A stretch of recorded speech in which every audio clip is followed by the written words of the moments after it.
Cette première journée, Beaune, les hôteliers, restaurateurs, comment vous les avez sentis? Moi j'étais très impressionné, vraiment c'est très bien passé. J'ai trouvé une réactivité immédiate et puis j'ai senti, c'est comme ça que j'ai perçu, j'ai vraiment senti un besoin et un retour qui laisse présager à mon avis beaucoup de travail de notre côté parce que je crois qu'ils ont besoin de conseils, ils ont besoin de... je crois que pour moi c'est extrêmement positif. Oui, ils ont une très bonne expertise, moi je trouve, sur comment commercialiser avec les portails de réservation en ligne et ils ont envie de trouver d'autres solutions. Moi j'ai vraiment vu que la façon dont il y avait les prises de parole, les témoignages qui étaient faits pendant la réunion, on sent qu'ils ont envie de s'unir pour trouver autre chose. Qu'est-ce que tu en as pensé? Oui, c'est un peu ça. Moi j'ai senti quand même parfois un certain désarroi ou une certaine... ils ne savent pas comment s'y prendre et ils ont envie qu'on leur apporte des réponses et que ce soit pas, j'allais dire, on a dénoncé les portails, il y a une certaine, entre guillemets, malhonnêteté derrière. Eux, ils ont envie d'avoir quelqu'un qui soit franc avec eux. Moi, j'ai senti que des fois, ils étaient un peu désabusés, ils étaient un peu désorientés, et qu'il y a effectivement ils sont prêts à entendre des témoignages et des solutions honnêtes. Voilà.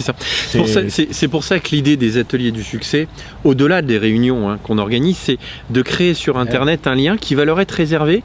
Il y aura un espèce de code pour accéder à ce site et en fait on va tisser un lien tout au long de l'année puis au fil des autres éditions pour qu'ils trouvent des solutions à leurs réponses et que l'hôtellerie indépendante trouve effectivement un écho pour trouver des solutions et dialoguer en direct avec leurs clients. Parce qu'il y a quand même une évidence, c'est que tout le monde dans la salle n'a pas besoin d'être convaincu de la stratégie du digital. C'est-à-dire qu'ils savent pertinemment qu'il n'y a plus de choix. Par contre, les clés, comment s'y prendre, que faire, investissement, le temps, tout ça c'est encore un peu flou. Et donc je pense qu'en effet avec le site des ateliers du succès, il y aura tous les conseils en permanence d'une façon continue et chacun pourra puiser vraiment ce dont il a besoin. Et je crois que, et même entre eux, je pense que les hôteliers pourront correspondre, pourront s'exprimer. Je crois que ce sera parfait. Pour moi, c'est le message que tu as passé ce matin, c'est-à-dire que l'hôtellerie et la cuisine, c'est de la générosité, c'est du contact direct avec le client. Et aujourd'hui, en passant par ces sites, certes, pour certains, ça a dû leur amener des clients avec les commissions qui vont avec, mais ça a déshumanisé un peu.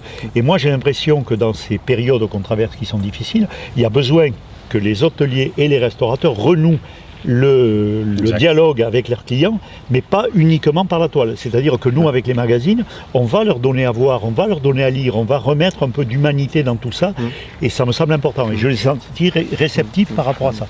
Enfin, en tout cas, moi j'ai bien senti les Bourguignons. Bon, demain, c'est les Lyonnais. C'est les Lyonnais. Voilà. Alors, on y va? Allez, on est parti pour les Lyonnais.